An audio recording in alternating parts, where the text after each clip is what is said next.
بسم الله الرحمن الرحيم.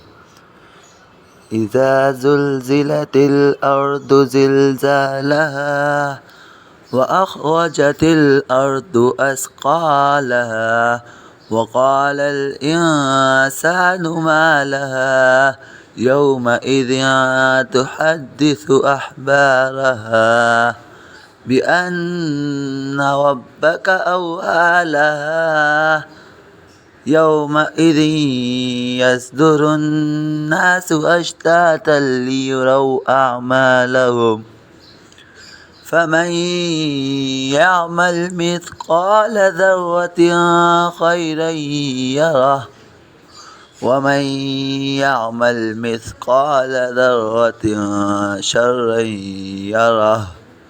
صدق الله العظيم.